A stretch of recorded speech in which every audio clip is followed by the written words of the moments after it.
She screamed I was trespassing. Then the mayor asked why I wasn't allowed on my shoreline. I thought moving into my lake house would be quiet, until the HOA president live-streamed me like a criminal and called 911. But the moment a muddy mayor climbed out from under my boathouse, everything flipped. If you've ever dealt with power-hungry neighbors, drop a justice in the comments and hit subscribe to follow the rest of this wild story. The gravel crunched under my tires as I backed my old silver pickup toward the cabin, the one I'd waited nearly 8 years to afford.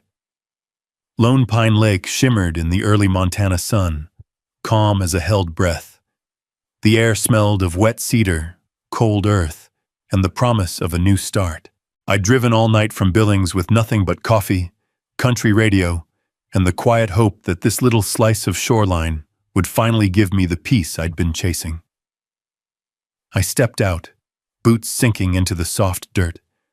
The wind rolled off the lake, cool and steady, carrying the cry of a distant loon. For a moment, everything felt right.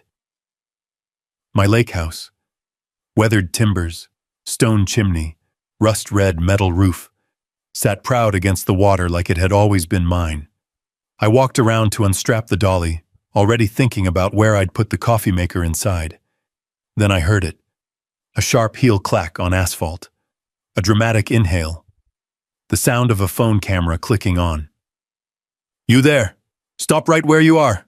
a voice snapped, too polished and too angry for 8 in the morning. I turned, and there she was, Denise Harbaugh, HOA president of Clearwater Bluffs, 55, stiff blonde bob, white blazer that didn't belong anywhere near lake mud, and a phone held up like a badge of power. She strutted onto my gravel with the confidence of someone who'd never been told no. Her phone was already aimed at me, red recording light blinking furiously. "Good morning, Clearwater family," she chirped into her live stream, voice dripping in fake sweetness. "We have an intruder attempting to take over HOA shoreline property, possibly armed, possibly dangerous." My eyebrows almost hit my hairline. "Intruder? Ma'am, She snapped her fingers in the air like silencing a dog. "Don't speak. Everything you say will be documented." She angled the camera closer to my face. "This individual is refusing to identify himself. Attempted land seizure in progress." I blinked, stunned. "My name is Ethan Crowley. I bought this property legally 3 weeks ago. I have the deed and—" "Fraud!" she barked, spinning toward her phone like she'd trained for this moment. "Textbook fraud, folks. They get bold this time of year. We must protect our shoreline." Confusion simmered into humiliation. The comments on her live stream pinged loudly, laughing emojis, gasps, people typing things like, "Call the cops" and "Get him, Denise." She was performing, and her audience was eating it up. Elbow tight with frustration, I reached into my glove compartment for the folder containing my deed, but she lurched backward like I'd pulled out a weapon. "He's reaching! He's reaching!" she shrieked, staggering dramatically across the gravel. I froze, both hands open. "It's my paperwork!" Her hand shot to her phone. "That's it, I'm calling this in." With theatrical precision, she dialed 911 on speaker. "911, what's your emergency?" "This is HOA President Denise Harbaugh at Clearwater Bluffs," she announced proudly. "There is an unknown male trespassing on protected HOA property.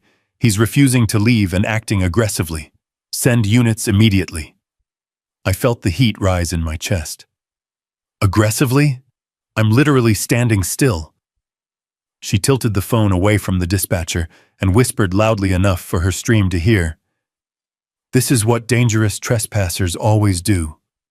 Pretend innocence." The dispatcher asked her to clarify, but Denise was already pacing, angling her camera to capture both me and the lake behind us. She spoke with the confidence of a woman who thought the sun rose because she approved of it. "Officers need to come fast. He's attempting to take control of the shoreline." "The shoreline I own!" I snapped before I could stop myself. She gave me a cold smile and pivoted toward her phone. "See? Aggressive. Threatening. The way he said that, Honestly, I fear for my safety. My jaw locked. The quiet morning I'd imagined had turned into a circus. Neighbors emerged from their cabins, robes, coffee mugs, curious eyes peeking over railings. The whole lakeside was waking up to watch the show. I felt exposed, cornered, angry. "Lady, I haven't even moved a box inside," I muttered, pulling the deed from the folder slowly, carefully, making sure she couldn't twist the gesture into another accusation. But she wasn't looking anymore. Her head tilted. Her smile widened. And there it was, far off at first, echoing faintly over the lake road. Sirens, growing louder, closer. I exhaled sharply, the weight of the moment settling on my shoulders. Denise lifted her phone triumphantly. "Ah, hear that, folks? Justice is on its way." The gravel vibrated under my boots as the first cruiser rounded the bend. And all I could think was, this is my first morning here. The sheriff's cruiser rolled up slow, tires whispering against gravel as blue and red lights washed over the pines. The wind off Lone Pine Lake shifted, carrying the cold bite of snowmelt and the faint smell of engine oil from the patrol car. Sheriff Cole Rayner stepped out, tall, calm, the kind of man who didn't need to raise his voice to settle a room, let alone a lakeshore. "Morning, folks," he said, shutting the cruiser door with a soft thud. "Got a call about a trespass situation."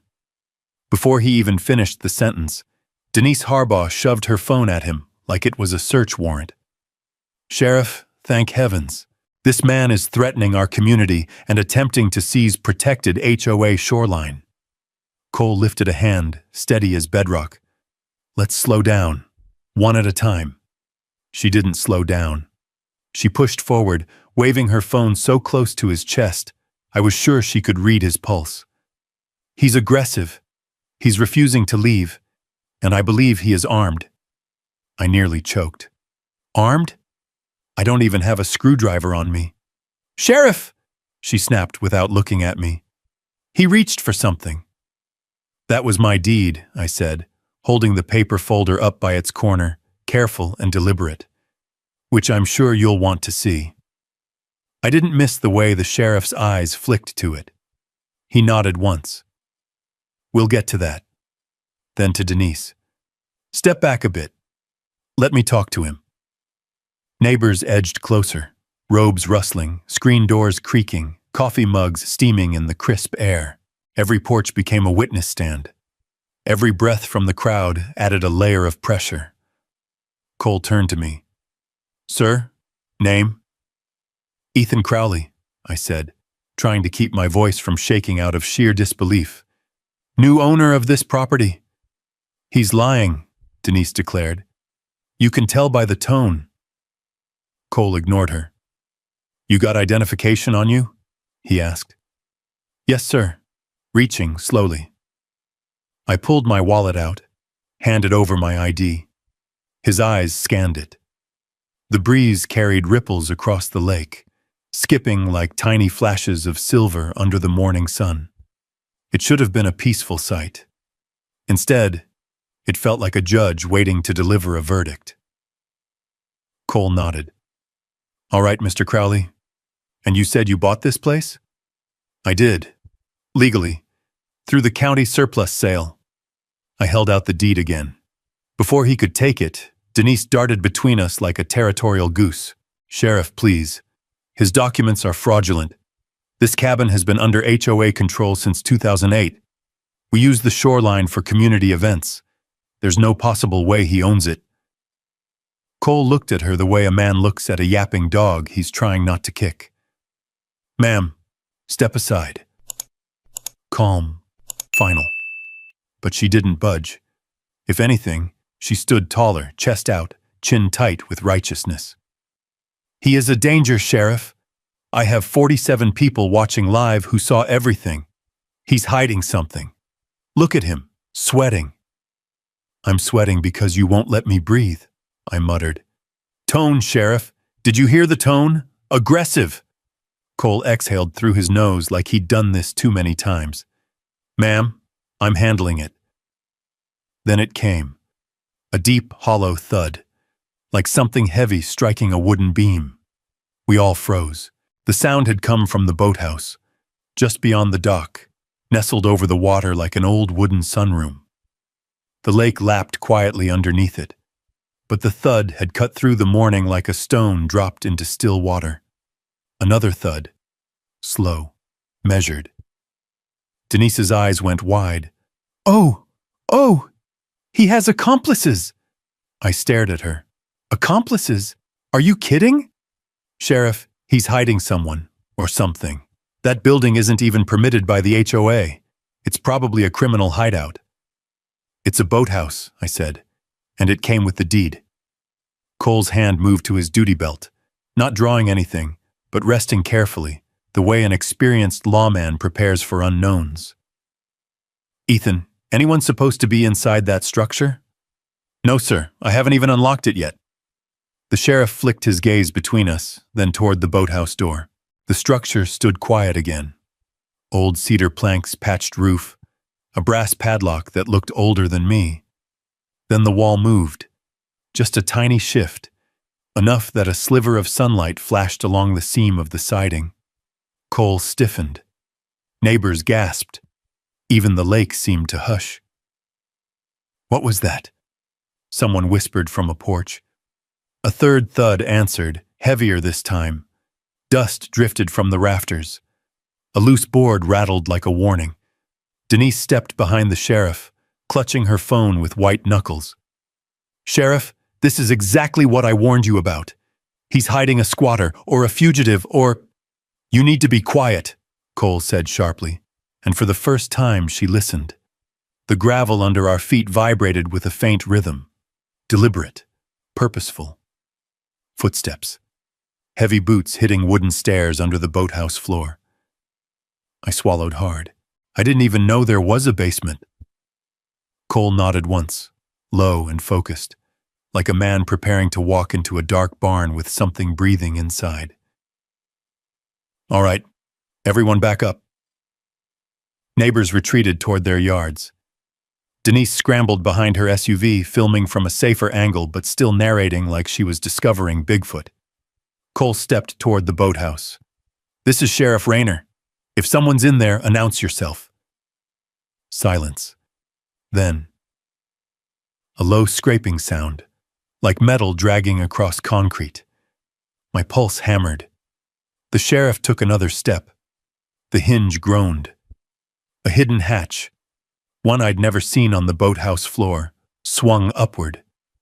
Dust lifted in a soft cloud. A figure began climbing the stairs beneath it, boots thudding each time they touched wood. I felt the cold wind hit my back, and in that moment I realized whatever came out of that hatch was about to rewrite my entire first day at Lone Pine Lake. The air felt colder, like the lake itself had inhaled and was holding its breath. Sheriff Cole took one more measured step forward, boots pressing into the old planks of the dock. They creaked under his weight, echoing across the still water. Even the wind seemed to hesitate, rustling only the tips of the pines. A head appeared first, brown hair streaked with gray, a muddy forehead, and eyes narrowed against the sunlight spilling in through the hatch. The figure paused at the top of the steps, shoulders rising in a slow, annoyed breath, like he was climbing out of a cellar he never meant anyone to see. Then he emerged fully, boots leaving wet prints on the boathouse floor. A man, broad-shouldered, lake mud on his jeans, sleeves rolled up, carrying a rolled tube of maps under one arm. He wiped his brow with the back of his hand and looked around as if he already knew exactly where he was, but wasn't thrilled to see anyone else there. Behind me, someone whispered, "Is that?" Sheriff Cole steadied his voice. "Sir, identify yourself, please." The man blinked twice at the sunlight, then at the sheriff, then, unbelievably, at Denise Harbaugh, who was still crouched behind her SUV with her phone aimed toward us. "Oh, for crying out loud. he muttered, brushing dirt from his shirt. Denise, what in heaven's name are you screaming about now? Denise's jaw dropped so fast, I heard her gasp echo off the water. Her phone wobbled in her hand. The man stepped the rest of the way onto solid ground, mud beginning to dry on his boots. It took me 3 seconds to place the voice, 5 more to place the face. Mayor Douglas Kincaid. The mayor of Pine County had just climbed out from under my boathouse like some irritated spirit summoned by HOA nonsense. He squinted at me next, eyes tracing the boxes in my truck bed, my pickup still angled toward the cabin, the deed papers in my hand. Then the mayor sighed, a deep, world-weary sound like he'd been dealing with this place, these people, for far longer than his job description allowed. Well, he said, adjusting the rolled maps under his arm, this is not what I expected to walk into on a Tuesday. Sheriff Cole recovered first. Mayor Kincaid? Sir, what were you doing down there? Same thing I've been doing every Tuesday morning for the last 6 years, he said. Flood planning, emergency assessments. This boathouse is our designated access point for the North Inlet. County records should show that. He looked around pointedly. Or at least they used to. Denise sputtered. No, this is HOA recreational property. You can't just... What were you even doing in our restricted area? The mayor slowly turned his head her way. His eyebrows rose. Restricted? Denise, this isn't HOA land. Yes, it is, she snapped, stepping out from behind her SUV like she had something to prove. Her blazer caught the wind, flapping awkwardly against her sides. We have jurisdiction over all shoreline activity. Since when? The mayor asked. Since... She blinked. Twice. Since 2008. The mayor let out a short laugh. Absolutely not. This property was designated county emergency access well before that. And this shoreline, he pointed to the water, then to the land under my boots, has always been privately owned. Denise shook her head, eyes darting around at the neighbors who were now whispering among themselves. That can't be right, she insisted. We have agreements, documents, maps. The mayor held up a hand. I'd like to see those maps, but first, he pointed at me. I'd like to know why this gentleman looks like he's being accused of a felony before he's unpacked a single box. I stepped forward, heart pounding, but grateful for the sudden shift in energy. Sir, my name is Ethan Crowley. I bought this cabin through the county surplus sale 3 weeks ago. I've been trying to explain that, but I pointed to Denise, who clutched her phone like a security blanket, keeps claiming I'm trespassing. The mayor looked at my deed, then at the cabin, then at my truck. His expression changed, subtle, but real. Ah, he said softly. That sale finally went through. Before I could ask what he meant, another deep thud echoed beneath the dock. The hatch behind us wobbled on its hinges, creaking from where he'd left it open. Dust drifted lazily into the sunlight beams, slicing through the slats. The mayor didn't flinch. Instead, he stepped to the hatch, nudged it shut with his boot, and said, "Probably the backup generator. That basement's older than most of the houses on this lake." Denise was still frozen, her live stream catching every second of her disbelief. The mayor straightened and nodded toward the sheriff. "Cole, let me see that deed." The sheriff passed it over. The mayor unrolled the paperwork with careful fingers. The lake breeze fluttered the edges. He read silently, tracing a line with his thumb, then flipped to the second page. His eyes widened just a touch. He looked up at me. Then he looked at Denise, and something changed in his posture. Shoulders squaring, jaw setting, tone sharpening. "Well," he said, "that's interesting." He pointed to a clause near the bottom of the document. I didn't know what it said. Denise didn't know what it said. But the sheriff leaned closer, and his eyebrows rose too. The mayor folded the deed slowly, deliberately, and handed it back to me. "Sheriff," he said, voice dropping lower, "where exactly did the HOA get their maps of this shoreline?" Denise stepped back, her face bleaching as the attention turned toward her. The mayor's eyes didn't leave hers. And just like that, the whole lakeside seemed to tilt, like every secret she'd buried in this community had just shifted in its grave. A stillness rolled across the shoreline.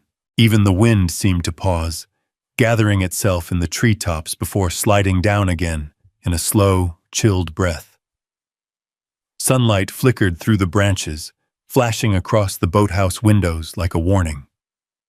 Denise took a shaky half-step back. The gravel under her expensive boat shoes crackled like breaking ice. What do you mean? Where did we get our maps?" she asked, clutching her phone tight enough her knuckles whitened. Mayor Kincaid didn't blink. "Because this deed," he tapped the paper in my hands, "shows riparian rights that should have been recorded long before your HOA claimed authority. It supersedes any shoreline rules you think you control." Her throat bobbed in a nervous swallow. "Sheriff, don't listen to him. Our documents are perfectly legal, signed by the previous board. The shoreline has always what?" The mayor stepped toward her, voice low but strong. "Always been something you unilaterally declared yours, without county approval?" She froze. The sheriff's posture changed too, more alert now, more grounded. He folded his arms and stared at Denise with a new kind of scrutiny. Around us, neighbors edged in closer along the gravel. Not a soul spoke. The ripple of lake water against the dock became the loudest sound in the world. The mayor brushed a smear of dried mud from his sleeve, then pointed back at the hatch he'd climbed from. "Denise, I've been walking in and out of that emergency access bunker every Tuesday for 6 years. If your HOA had true jurisdiction over this shoreline, trust me, I would have heard about it." Her jaw worked like she wanted to argue but couldn't find a foothold. "And for you to claim this man is trespassing," he gestured toward me, "when his deed clearly states he owns this entire section of water access, that's not a misunderstanding. That's either gross negligence or deliberate fraud." Neighbors murmured. A few gasped. Somebody whispered, "I knew it. I knew something was off." My pulse thudded in my ears. The humiliation I'd been choking on since sunrise started to thin into something sturdier. Relief, maybe, or the first hint of justice. Denise's eyes darted everywhere but at the mayor. "Our maps are valid. Our committee approved them. We have signatures. We, That's not how shoreline jurisdiction works," Sheriff Cole said flatly. She turned on him. "Sheriff, you don't understand. We maintain this area. We clean it. We host lake events. And none of that gives you ownership," Mayor Kincaid added. "You can't annex what isn't yours." She inhaled sharply, then tried to rally. "The HOA bylaws give us full control over community safety and lakefront regulation. The bylaws don't override county deeds." The mayor's words were steel. And then, before anyone could speak or stop it, another sound rose beneath the dock. A scraping, metal on concrete, slow and deliberate. The sheriff's hand slipped toward his belt again, cautious but steady. "What now?" someone whispered from a porch. The mayor glanced at the boathouse hatch, unfazed. "Backup generator's acting up again. Been trying to get funding to replace it for years." The noise faded, but the shift in the crowd didn't. Something deep in the atmosphere had cracked open. The mayor turned back to me with a more thoughtful expression. "Mr. Crowley, where exactly did you say you bought this property?" "County surplus auction," I answered. "Everything went through. I signed all the sale documents, got the keys mailed to me last month." He nodded slowly, eyes narrowing in focus. Not suspicion, but recognition. "And you purchased the entire parcel, including boathouse rights?" "Yes, sir." For a moment, the wind rustled harder, skimming across the lake, moving the cattails, stirring dust around our boots. It felt like the whole shoreline was bracing for whatever he was about to say. Then the mayor breathed out, long and heavy. "Well," he muttered. "Someone at the county office finally flipped the page they should have flipped 10 years ago." He looked directly at Denise. "You have no authority on this shoreline. None." Her mouth fell open, trembling at the corners. That can't be. That's not. The board and I." "Ma'am," the sheriff said carefully, "I'm beginning to think the problem isn't Mr. Crowley." The lake fell into absolute silence. Even the birds stopped calling. Denise's live stream was still running, her followers watching her face crumble in real time. A gust of wind swept her blazer sideways, and she stumbled, more shaken than she wanted any of us to see. "I want to see your HOA maps," the mayor said. "Now." For the first time that morning, Denise didn't argue. She just stared at him, speechless, pale, cornered. The mayor's gaze stayed firm, and in that tense, suspended moment, I realized something unmistakable. Her power, her entire facade of control, was beginning to crack. A thin breeze slipped in off the lake, stirring the cattails and sending rings of ripples drifting across the water. The sun was rising higher now, brightening the tops of the pines and casting longer shadows across the gravel drive. It was the kind of morning that should have smelled like fresh beginnings and damp earth. But instead, it smelled like trouble loosening its seams. The mayor tapped the deed tucked under my arm. "Mr. Crowley, if you don't mind," he said. I handed it over, the thick paper folder rustling as he unfolded it. The pages caught the light like old parchment, cream-colored, creased at the edges, stamped with decades of recorded history. He moved slowly through the documents, each page turned with deliberate care. Sheriff Cole leaned in slightly, and even a few neighbors took tentative steps forward. Denise stood rigid, clutching her phone at her side now, the live stream still running but forgotten. Her lips pressed together so tightly they blanched white. The mayor cleared his throat softly. "This is interesting."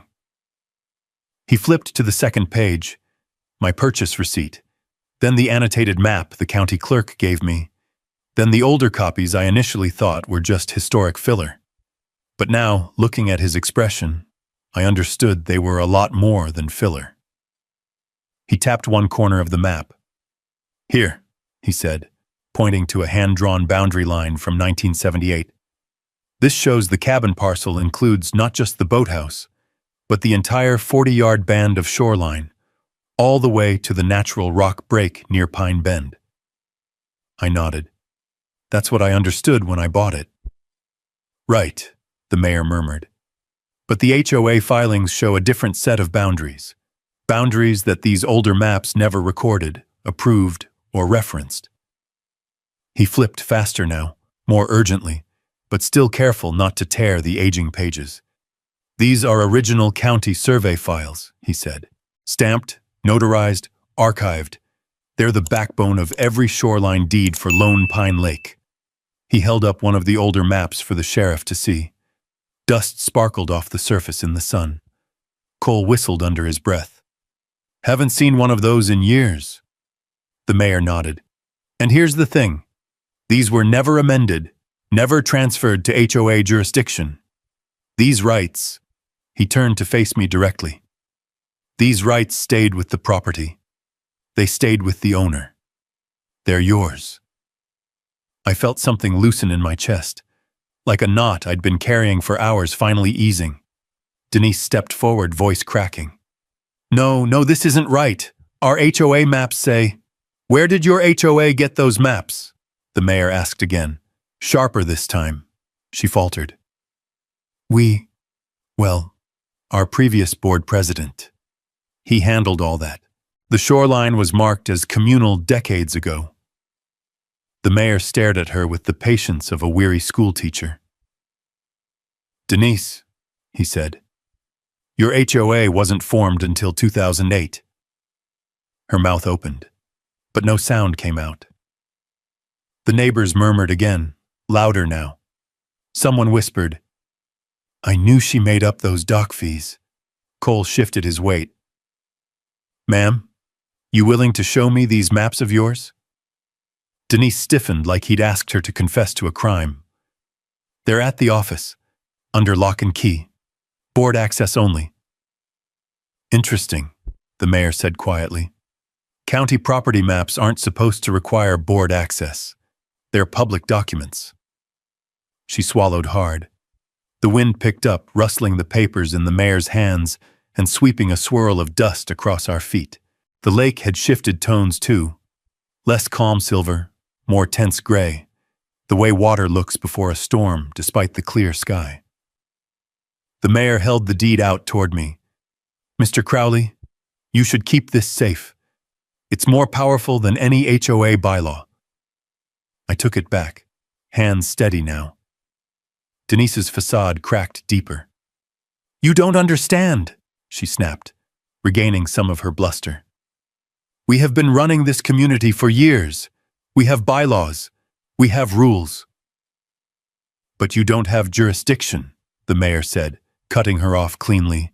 "Not over this shoreline, not over this boathouse, and not over this man." Her cheeks flushed, her lips trembled, the way a wall trembles before it collapses. "The board will not accept this. We have signatures. We have minutes. We... She choked on the words. The sheriff lifted a brow. "Signatures from who?" Denise hesitated. "Too long. Members of the board," she finally said. "Past and present." "Not county officials," the mayor added. "Not surveyors, not land examiners." Her gaze darted away. "That's what I thought," he said. She took a step backward, then another. Her phone dangled at her side, still recording but shaking visibly in her grasp. "Sheriff," the mayor said quietly, "I think we need to look into the origin of those HOA maps." Cole nodded, his voice steady. "Agreed." And that's when the tension snapped like a rope. Denise turned and bolted toward her SUV, muttering something about proper documentation and official records, and "you'll all see." But before she reached the door, before she even reached the driver's side mirror, she spun back around and jabbed a trembling finger at me. "You won't get away with this," she hissed. "The HOA will not be undermined. Not today." The mayor sighed. "Denise, nobody's undermining anything. The lake has laws, the land has history. You can't change the truth just because it's inconvenient." She clenched her jaw, shot me one last venomous glare, then spun on her heel and marched toward her car. The sheriff's radio crackled softly. A loon cried across the lake. A breeze scattered pine needles across the boathouse steps. Then the mayor turned to us. "Sheriff," he said, "call in the surveyor." Cole tipped his hat. "On it." My heart thudded once. The surveyor. Someone who could confirm everything or collapse it all. And that's when I realized this was far from over. It was only beginning. The sheriff raised his radio, speaking into it with that low, steady voice of his. The reply crackled sharply through the static, then faded into the soft lap of water under the dock. Around us, the morning had shifted, sun climbing higher, casting bright lines across the boathouse roof, catching the dust still drifting from where the mayor had closed the hatch. Neighbors lingered at their fences and porches, trying to act like they weren't listening. But every eye stayed locked on us. Lone Pine Lake had always moved slow, like the world had extra patience here. Until this moment. Now the air pulsed with expectation, nerves stretched taut as fishing line. Denise was already gone, tires skidding over gravel as she sped away toward the HOA office. Her live stream audience had watched her retreat, the phone bouncing in her grip as she'd reversed out with all the grace of a cat slipping off a counter. 22 minutes later, a dusty county truck rumbled around the bend. It slowed as it approached, dipping slightly when it rolled over a shallow rut in the path. County Surveyor was stenciled on the side in fading black paint. Maya Lockridge stepped out. Focused eyes, dark hair pinned back, clipboard tucked under her arm. She wore a utility vest with measuring tape rolled at the shoulder, the sun glinting off her field tablet. She had that quiet confidence of someone who could read land the way others read books. "Morning, Sheriff," she said, scanning the shoreline before her gaze landed on me. "You must be the new owner." "Yes, ma'am," I said. "Ethan Crowley." "All right," she nodded. "Let's take a look." She walked past us with calculated steps, boots sinking slightly into soft earth. The lake breeze tugged at her vest, lifting the corner of her clipboard papers. She knelt at the edge of the dock, eyes narrowing as she studied the old boathouse foundation rising over the water. The mayor joined her. "Maya, we're dealing with a boundary dispute. HOA president claims jurisdiction. This deed," he tapped it against his leg, "says otherwise." Maya straightened, already tapping on her tablet. The device chimed softly as she swiped across digital county files. "Well, let's see what the county says before we start guessing." She moved to the property marker near the driveway, an old iron stake buried halfway in the dirt, nearly swallowed by the roots of a knotted pine. She cleared away some loose needles with her boot. "This stake's original," she murmured. "From the 70s. That's a good sign." I exhaled, though I didn't dare get hopeful yet. She walked a straight line toward the water with a wheel measure, the device clicking rhythmically over gravel, grass, and wooden planks. When she reached the lakeshore, she paused and checked her tablet again. The sheriff and mayor watched her closely, both with crossed arms, both breathing slower than usual. The neighbors leaned in, murmuring to each other like a small-town jury waiting for the verdict. Maya took one last measurement, then stood still as the breeze stirred her hair. Finally, she looked at me. "Ethan," she said, her tone clipped and precise, "your deed matches the county line. Perfectly." It was like someone flipped a switch in my chest, but she wasn't finished. As for the HOA, she turned her attention to the mayor and sheriff. Their shoreline overlays don't exist in county files. They were never approved. In fact, she swiped faster on her tablet, these boundaries don't even align with official state records. The mayor's jaw tightened. Meaning? Meaning the HOA's maps were submitted with self-drawn boundaries. She zoomed in on a document and tapped the screen. "Look here. The offsets don't match state GIS coordinates. Whoever made these overlays redrew the shoreline at least twice." The sheriff let out a low whistle. My stomach flipped. The neighbors buzzed, some stepping closer to see. Maya continued, her voice cool and even. "This entire 40-yard band of shoreline, the boathouse, the dock, everything you see between those two tree lines, belongs to Ethan. Legally. Fully." A breath I didn't know I'd been holding finally escaped. But before relief could form into anything more solid, a screech of tires cut through the quiet. Denise had returned. Her SUV lurched to a stop in front of the boathouse, dust swarming around the tires like smoke. She slammed the door and stormed toward us, face flushed, hair frizzing around her temples. A manila folder bulged in her hands, stuffed with loose papers poking out at wild angles. "I have documentation," she declared, shaking the folder so violently that a few pages fluttered to the gravel. "Official shoreline agreements, community approvals, board signatures, everything your so-called evidence doesn't show." The sheriff stared at her calmly. "Ma'am, we need to see what you've brought." "You'll regret questioning the HOA," she hissed, thrusting the folder at Maya. Lake wind tugged a few more pages loose, sending them skittering across the dock. Maya crouched, collecting the scattered documents. She flipped through the pile, brow furrowing deeper with every page turned. The mayor watched her closely. "What are you seeing?" Maya held up a page. "This," she said slowly, "isn't notarized." She lifted another. "This one is only signed by board members, no county seal." Another. "No survey markers, no legal coordinates, no archive number." Denise's expression twisted. "They don't need those. We voted. The board—" "The board doesn't control the shoreline," the mayor interrupted calmly. "The law does." She shook her head, stepping back as if the ground itself had betrayed her. "No, no, this is wrong. These are valid documents. We've been using this land for years."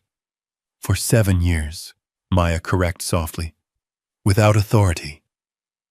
The wind shifted again, scattering her papers farther down the dock. A few neighbors gasped. One muttered, "I knew she was making things up."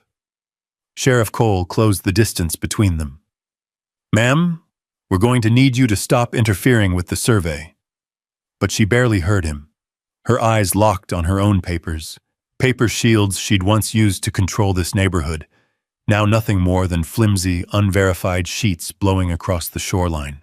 And then she whispered it. "No, no, this can't be happening." Maya turned back to the sheriff. "Cole," she said, "these documents are illegal filings. He owns the shoreline." Gasps rippled down the neighborhood. Denise stumbled backward, breathing unevenly. The sheriff lifted his radio. "Dispatch, this is Rayner. I need a state water rights attorney at Lone Pine Lake. ASAP." My heart pounded. The mayor stared out at the water, his jaw set. Maya closed her tablet with finality.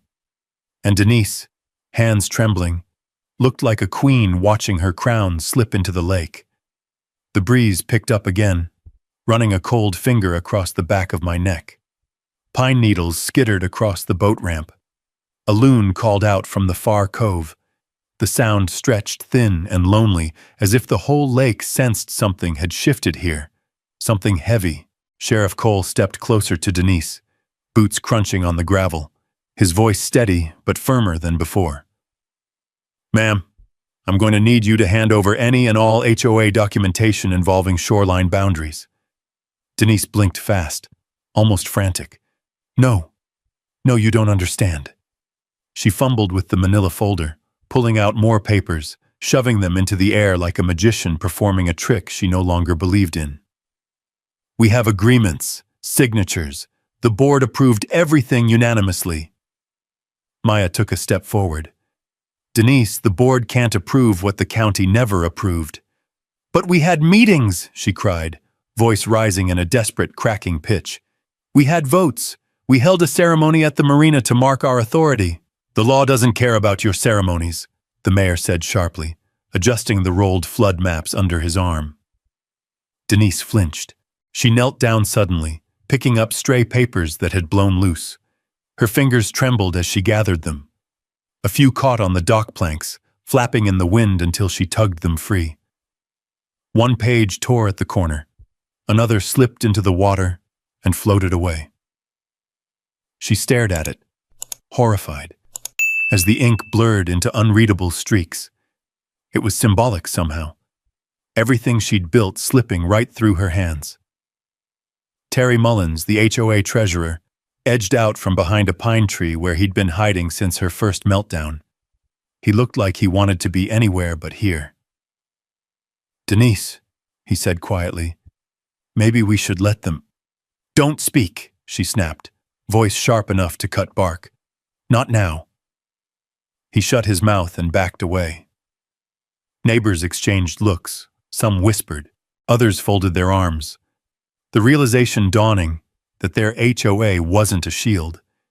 It was a shaky wooden fence built on bad paperwork and ego. Maya held out her hand. "Denise, please." For a moment, I thought the HOA president might throw the papers in Maya's face, but something in her posture finally broke. She pressed the folder against her chest, squeezing it like it might somehow rewrite itself if she held it tight enough.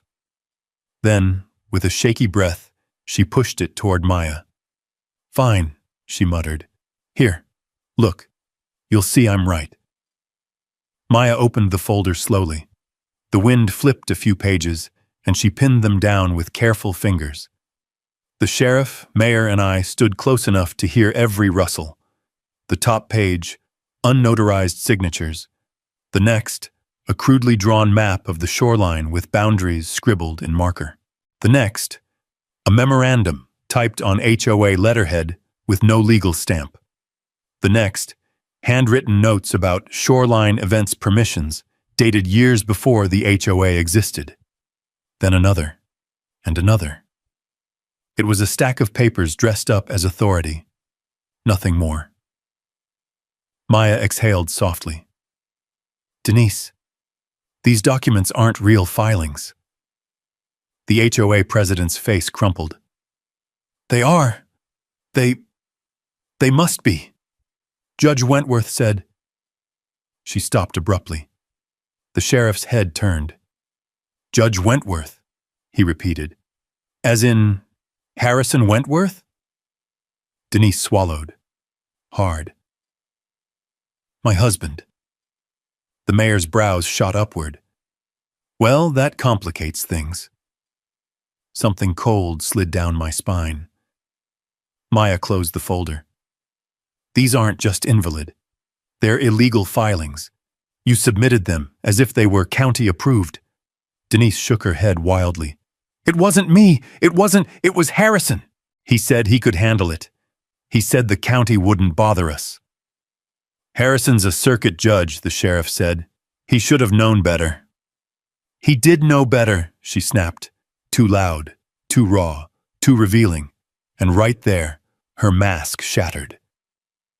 Maya exchanged a look with the sheriff. The mayor let out a long, low whistle, shifting his weight like this revelation suddenly made all the missing pieces click into place. Sheriff Cole stepped forward. Denise Harbaugh, he said, voice steady and formal. You are interfering with an active land survey and investigation. At this point, I need you to stay exactly where you are. She backed up. Sheriff, you can't be serious. We're not placing you under arrest, he clarified, but you are not to leave the area. Her breath hitched. Her eyes flicked to the tree line. For a second, I thought she might run. Instead, she sank onto the dock, shoulders sagging. Her phone slipped from her fingers and clattered to the wood, the live stream still running. Comments were flying across the screen. Laughing emojis, shocked emojis, people asking if they'd just watched a crime unravel. Her own audience was watching her ruin herself. I almost felt sorry for her. Almost. The sheriff raised his radio. County Dispatch, this is Rayner. We need the state water rights attorney on site. Mark urgent. Static crackled through the speaker. Copy that, Dispatch replied. Attorney Todd en route. The mayor shifted his maps and stared at Denise, the same way a man looks at a dam that's finally given way after years of pressure. Denise, he said slowly, you didn't just overstep. You built an entire empire on land you never owned. She stared at the lake, eyes vacant. The breeze tugged her hair, lifting strands across her cheek. She didn't brush them away.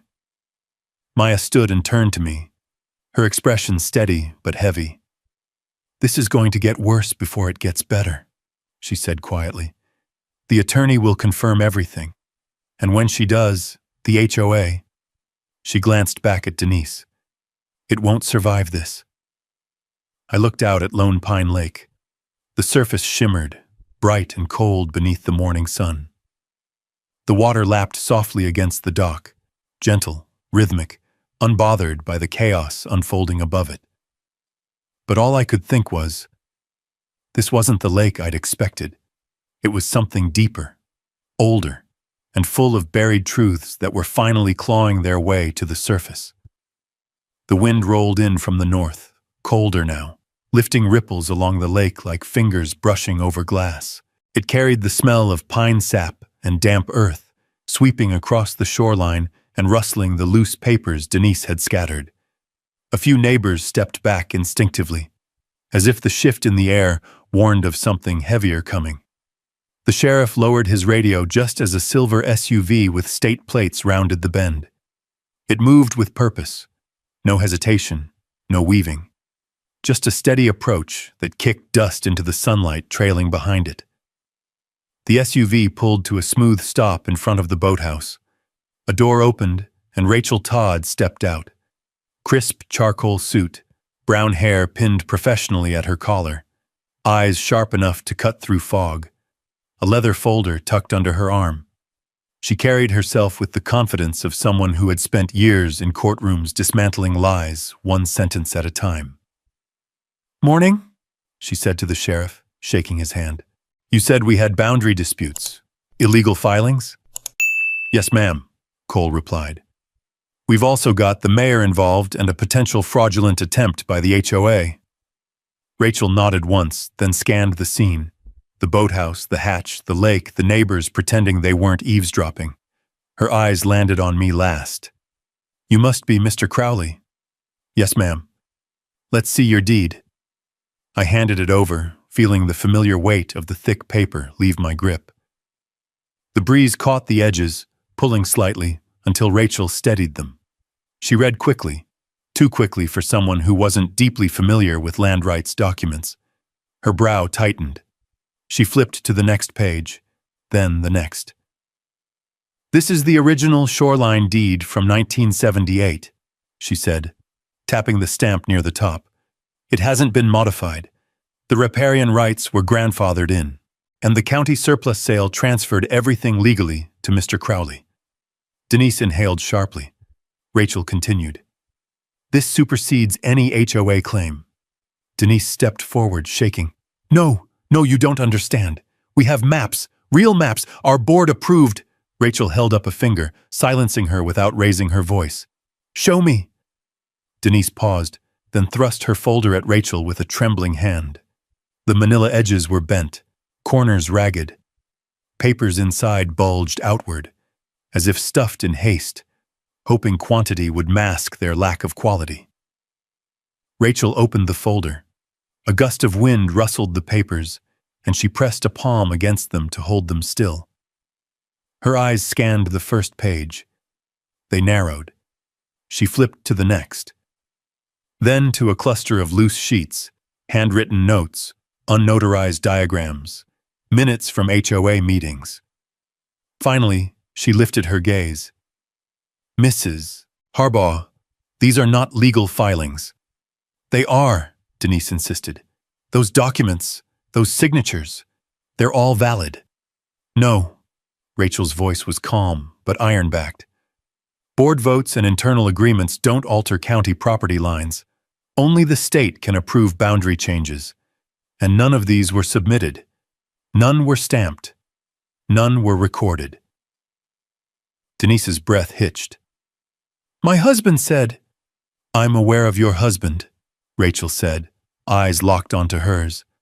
"Judge Wentworth has been under scrutiny before for his interpretations of local land law. But even he does not have the authority to alter riparian rights with a board vote." Murmurs rippled across the neighbors. A few exchanged glances, eyes wider, mouths set in uneasy lines. The mayor stepped closer to Rachel. "There's more, Rachel," he said quietly. "We have 2 sets of maps, the old ones in the deed, and whatever Denise has been using." Rachel nodded. "Let me see the county files." Maya handed her tablet over. Rachel swiped through the digital archives, tapping on documents. Her jaw tightened. "These," she said, turning the screen toward Denise, "are the legitimate files. This shoreline has always been privately owned. The HOA had no grounds to claim jurisdiction. Not in 2008, not now, not ever." Denise backed away, eyes wild. "But we've been collecting shoreline fees and hosting events and issuing dock permits. All illegally," Rachel said. "Every fee you collected here is fraudulent. Every violation notice, every enforcement order." Denise shook her head furiously. No, you're twisting this. We were told—" "By who?" Rachel asked. Denise hesitated. "By who?" Rachel repeated more firmly. Denise's voice cracked. By Harrison! The crowd buzzed. Terry Mullins covered his mouth. Someone whispered, "Oh, Lord." Rachel exhaled slowly. Harrison Wentworth is not the law of this lake. The state is. The sheriff took a step toward her. "Ma'am, you need to calm down." But she didn't. Her knees buckled, and she grabbed the edge of the dock for balance. She clutched her hair, shaking her head repeatedly like she could undo everything by refusing to accept it. Rachel stepped away from her and toward me. "Mr. Crowley," she said, "I'm confirming, officially, that you are the rightful owner of this shoreline. All HOA claims are null." I swallowed, the weight of relief nearly flooring me. Rachel wasn't finished. She turned to the crowd, projecting her voice across the lakefront. "Federal law protects riparian property rights. The HOA violated state code, county code, and several filing procedures. There will be consequences." Denise whimpered. The neighbors murmured louder, voices filled with shock, anger, and a strange mix of vindication. Rachel faced the sheriff. "Cole, this is no longer a simple property dispute. This is a legal violation with multiple counts. We'll need to freeze HOA shoreline activities immediately." The sheriff nodded. "Understood." Then the mayor stepped forward, his voice calm but unmistakably pointed. "Rachel," he said, "there's something you should see." She raised an eyebrow. "What?" He pointed at the boathouse hatch, the same one he'd climbed from earlier.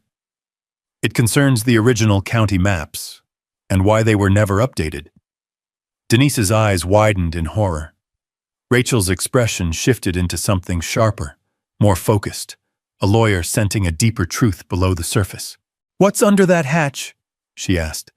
"That I need to see." The mayor didn't blink. "A vault," he said, "and the real shoreline map."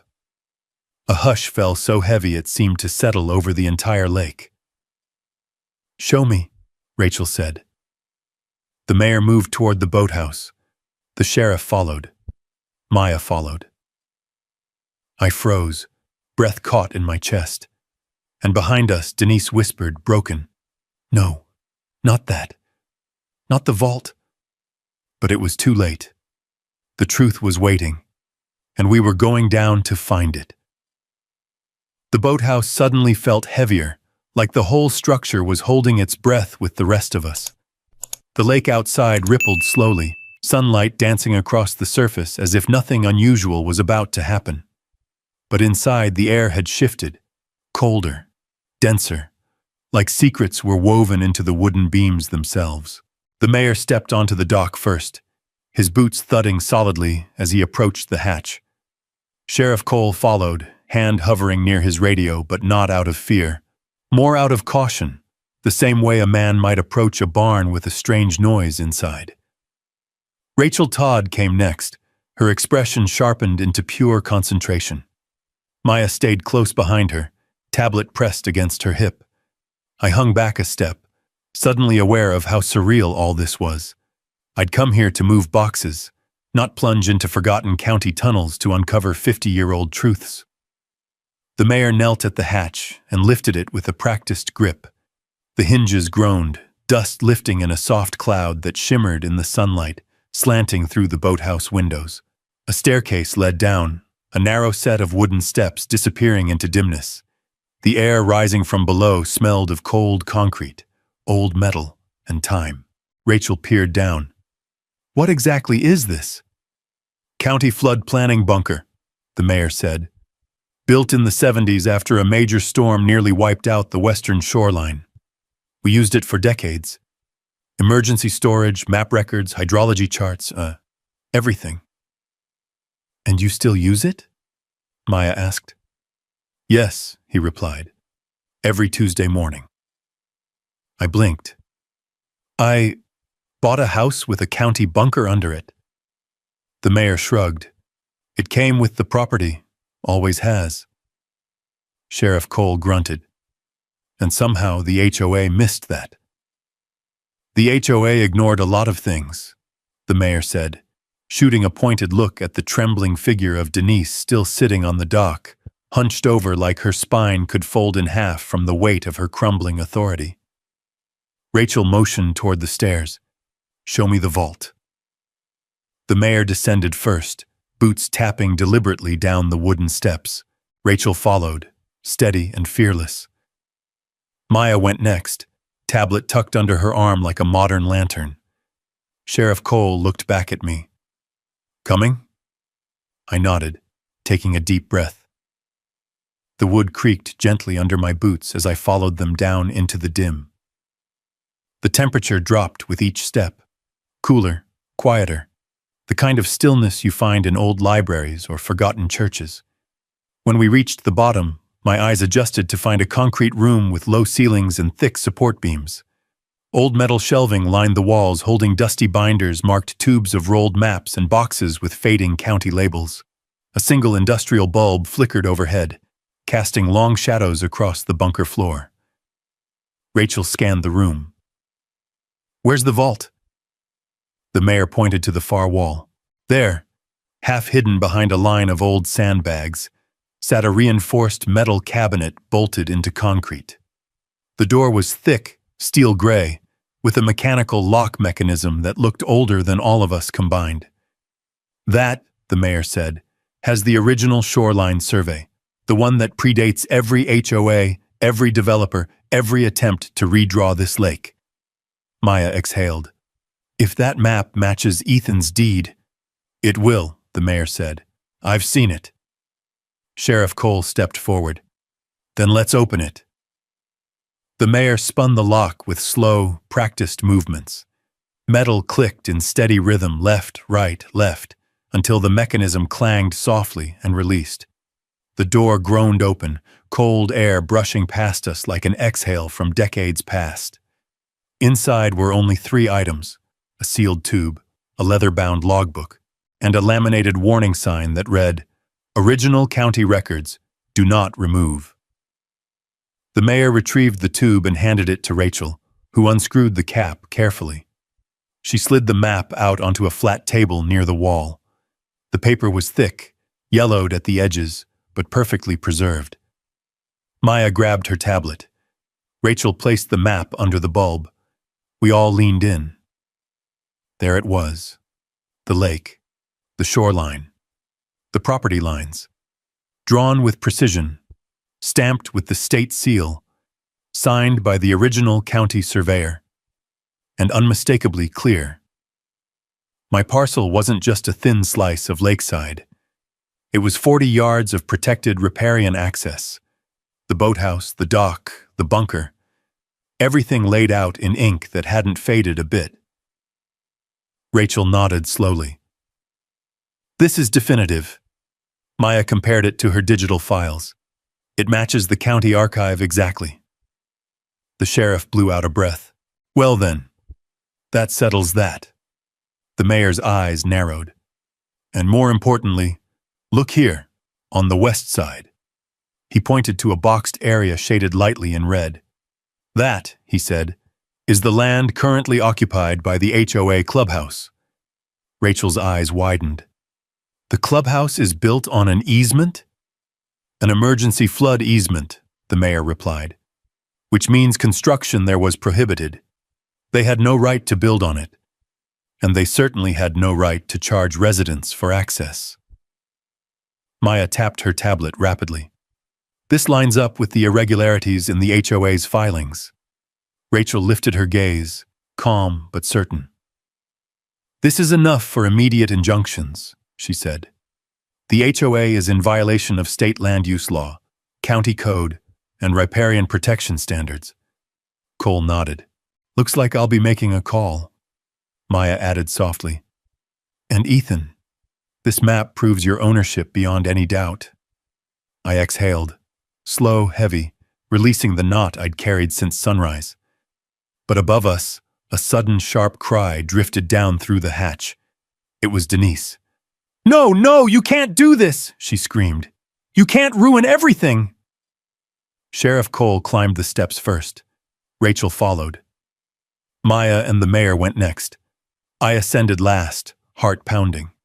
When I stepped back onto the dock, sunlight blazed across the water, and I saw Denise standing near the edge, face streaked, eyes wild, phone clutched weakly in her hand. She looked at me like I had been the one to tear her kingdom apart. The sheriff approached her slowly. "Mrs. Harbaugh," but she cut him off, voice shaking. "You don't get it. You don't understand what this lake was before we controlled it. We brought order, structure, standards. Without the HOA, this place will fall apart." Rachel stepped forward, her voice respectful but firm. "No. What falls apart today is an illegal system, a system built on fraudulent maps and manipulated authority." Denise didn't respond. She didn't move. She simply stared at the lake, silent now except for the wind. Then the sheriff looked at me, his voice steady. "Mr. Crowley, would you like to file for immediate injunctions to halt all HOA operations on your shoreline?" The lake glittered behind him. The deed felt heavy in my pocket, and for the first time all morning, I finally felt like the ground beneath my feet belonged to me. "Yes," I said, "I would." The sheriff nodded once, a quiet confirmation that the tide had officially turned. He lifted his radio, calling in the injunction request with the calm authority of a man who had seen enough disputes to know when the law stood solid beneath him. The reply crackled back through static, clear and immediate. "Copy, Sheriff. Documenting injunction order now." Behind him, the lake shimmered under the late morning sun, each ripple like silver stitching weaving the water back into its rightful place. The wind swept along the shoreline, lifting pine needles, brushing across the dock, carrying the cold scent of the mountains. Rachel Todd closed her legal folder with a snap that echoed louder than any gavel I'd ever heard. "Effective immediately," she said, turning toward the gathering crowd of neighbors. "All HOA operations on Mr. Crowley's shoreline, and any shoreline under disputed jurisdiction, are suspended pending full investigation." Murmurs broke out among the neighbors. Some looked stunned, others relieved. A few, those who'd clearly endured Denise's reign for too long, looked downright triumphant. Denise Harbaugh didn't move. She stood near the water's edge, clutching her phone like a life preserver made of glass. Her shoulders sagged. Her fingers twitched. The wind blew her hair across her face, but she didn't push it away. The sheriff approached her slowly. "Mrs. Harbaugh, you're not under arrest," he said gently, "but we're asking you to remain available for questioning. There are going to be a lot of legal inquiries." She didn't even look at him. She just stared at the lake, like staring long enough would force it to obey her again. The mayor stepped beside her, not unkind, but firm. "Denise, it's time to let it go." Something flickered across her face. Anger, confusion, disbelief, grief.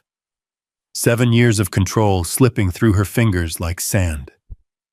7 years of fines, warnings, threats, and rules unraveling all at once. She whispered, voice barely audible, "We built something." Rachel replied softly, "You built it on someone else's land." A gust of wind pushed across the lake, tousling the edges of the deed in my pocket, reminding me again how surreal this all was. Neighbors began to step forward, longtime residents, couples, retirees, even Terry Mullins with his trembling hands. They surrounded me in a loose semicircle, not threatening but protective. One woman, her gray hair pulled back in a loose braid, spoke first. "Thank you," she said. "You don't know what she put us through." Another neighbor added, "We've been paying those shoreline fees for years. She said we had no choice." A third muttered, "Maybe now we can fish off our own docks without being fined $50. The sheriff raised a hand gently. "Let's give Ethan some breathing room." But honestly, I didn't mind. Their relief felt like the shoreline finally exhaling, after years of being held under a weight. Rachel approached me. "Next steps will be straightforward," she said. "We'll process the injunctions, document the fraudulent filings, and begin legal proceedings. You'll receive official paperwork later today." I nodded. "Thank you, ma'am." She smiled faintly. "You helped more than you realize. Once this settles, you'll have full use of your land without interference." Maya stepped beside her, tablet still in hand. "I'll file updated surveys verifying everything. Your shoreline will be restored on county records by tonight." "And the boathouse?" I asked. The mayor chuckled softly. "Son, the boathouse and the bunker are yours. They always were." I let that sink in. A county emergency bunker under my new lake house. A shoreline restored. A fraudulent HOA exposed. All before noon. The sheriff's radio chirped again. "County office confirming injunction. Teams will arrive within the hour." He looked at me. "Ethan, you may want to secure any personal belongings. HOA representatives will be barred from the area, but there'll be a lot of foot traffic today." I nodded. "Understood." Then Sheriff Cole turned toward Denise.